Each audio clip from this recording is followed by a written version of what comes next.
जल जहर हो गया है और इस पर हम लोग अगर ये एरिया के महाप्रबंधक नहीं समझेंगे तो हम लोग आंदोलन करने की तैयारी करेंगे।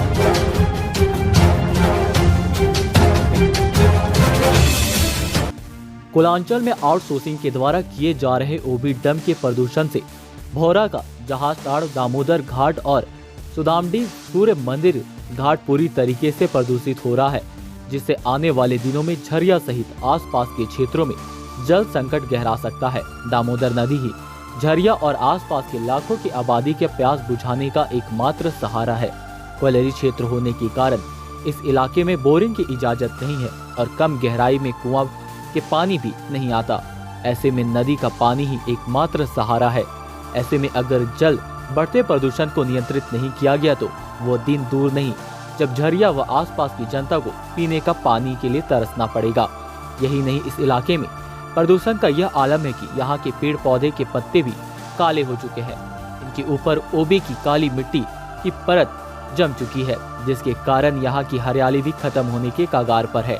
ऐसे में आप सोच सकते हैं कि यहाँ के मानव जीवन पर इस प्रदूषण का कितना नकारात्मक असर पड़ने वाला है। कोयले की कमाई में अंधे हो चुके तंत्र की मौन सहमति पर नदी की कब्र खोदने का काम भौरा मोहलबनी से लेकर जहाजताड़ और सुदामडी सूर्य धाम घाट के आसपास हो रहा है। नदी के किनारे ओबी का पहाड़ भौरा ही देव प्रभा 4A पैच का है, जो धीरे धीरे नदी में समा रहा है, जिससे नदी का जल स्तर कम होता जा रहा है। नदी में मछली समेत अन्य जल जीव का भी नामो निशान मिट रहा है। आसपास में बसे इंसान भी इस बढ़ते प्रदूषण से त्राहिमाम कर रहे हैं। इसके लिए यहाँ की आबादी जैसे सुदामडी, भौरा, जहाजताड़, पाथाडी, झरिया आदि क्षेत्रों में कई लोग अपनी आवाज उठा चुके हैं। BCCL के वरीय अधिकारी से लेकर जिला प्रशासन और नगर निगम को भी लिखित आवेदन दिया गया है। बावजूद इसके आज समस्या जस के तस बनी हुई है।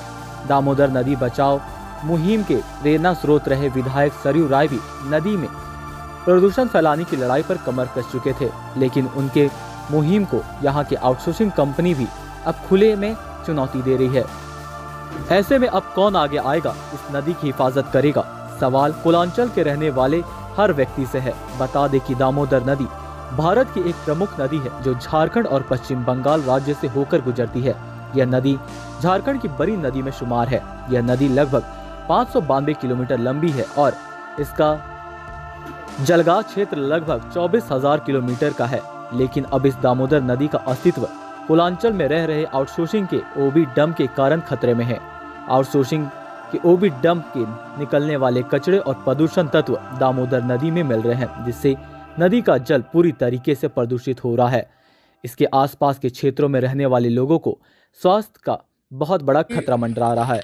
हमको दूरभाष के माध्यम से कोई जो है जानकारी दिया कि आप थोड़ा सा आकर के दामोदर नदी को देखने का कार्य करें। आए और यह विचित्र स्थिति जो दामोदर का देख रहे हैं, इसे जनजीवन पूरा अस्त और व्यस्त है। यहाँ के गरीब जनता जो मरने की कगार पर है, ये खुलेआम BCCL क्षेत्र के 4 पेज का और रेलवे साइडिंग का जो माल है वो डंप करने की वजह से इस तरह का यह पानी जहर बन गया है आज। और इसके लिए पूरा जिम्मेवार वहाँ का आउटसोर्सिंग मालिक और CMD और यहाँ के GM है। ठीक है, रुकिए थोड़ा सा।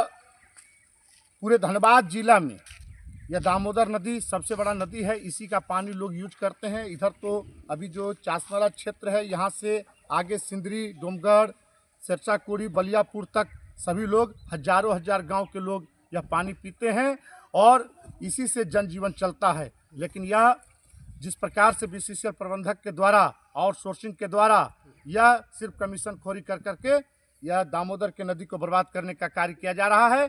हम लोग माननीय उपायुक्त धनबाद को और अपने बेरमो विधायक माननीय कुमार जयमंगल जी को और राष्ट्रीय कोयलरी मजदूर यूनियन के महामंत्री आदरणीय AK झा जी और कार्यकारी अध्यक्ष अनुपमा सिंह जी को हमने जानकारी दूरभाष के माध्यम से दिया है और यह वीडियो भी भेजेंगे और भेज करके हम लोग आंदोलन के लिए बाध्य होंगे। अगर ये लोग त्वरित कार्रवाई करते हुए BCCL आउटसोर्सिंग के माध्यम से इसको बंद नहीं करता है तो परिचय दीजिए। मैं अरविंद कुमार सिंह बम्भोली सिंह, राष्ट्रीय कोयलरी मजदूर यूनियन शाखा चासनाला अध्यक्ष और जनरल सेक्रेटरी धनबाद जिला कांग्रेस कमेटी। प्रथम जिस प्रकार से आज ये दामोदर का पानी को जो दूषित किया जा रहा है, जितने भी ईजे एरिया है, आज ईजे एरिया के अंतर्गत का ये जो डंपिंग नदी के किनारे विगत कई वर्षों से करते आ रहा है, आउटसोर्सिंग के जो प्रोपराइटर जो देवप्रभा है, देवप्रभा के माध्यम से पूरे इससे भी पहले झारखंड सरकार के पूर्व मंत्री निरीक्षण किए थे और ये दोषी पाया गया था और आज का ये जल जहर हो गया है। और इस पर हम लोग अगर ये एरिया के महाप्रबंधक नहीं समझेंगे तो हम लोग आंदोलन करने की तैयारी करेंगे और जन आंदोलन होगा।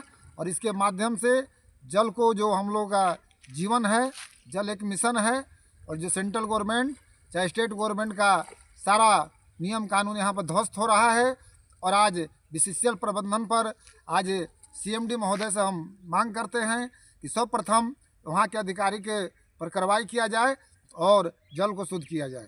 आज जो समय समय पर सरजू राय आते हैं गंगा दशहरा के शुभ अवसर पर, खाली एक कॉलम पूरा करते हैं और एक जल एक उनका मिशन है, मगर ज़मीन पर काम कुछ नहीं है। आज आप देख रहे हैं पत्रकार जी कि जो स्थिति है ये दामोदर नदी का, पूजनीय देव हैं, आज इनका जल बहुत लोग ग्रहण करते हैं। बहुत दुर्भाग्य है कि आज बीसीसीएल प्रबंधन के द्वारा जल को एकदम दूषित कर दिया गया है और अगर इस पर इमरजेंसी कार्रवाई नहीं होगा तो कुछ भी आक्रांत बीमारी का प्रकोप उत्पन्न होगा और पूरे यहाँ से लेके सुदामडी हुआ, खांडरा हुआ, टासरा हुआ, ये जल बहुत दूर तक मैथन तक ऐसी जाता है। बहुत बड़ी भीषण जल संकट का उत्पन्न होगा यहाँ पर। परिचय दे दीजिए। संजय सिंह, समाज सेवी,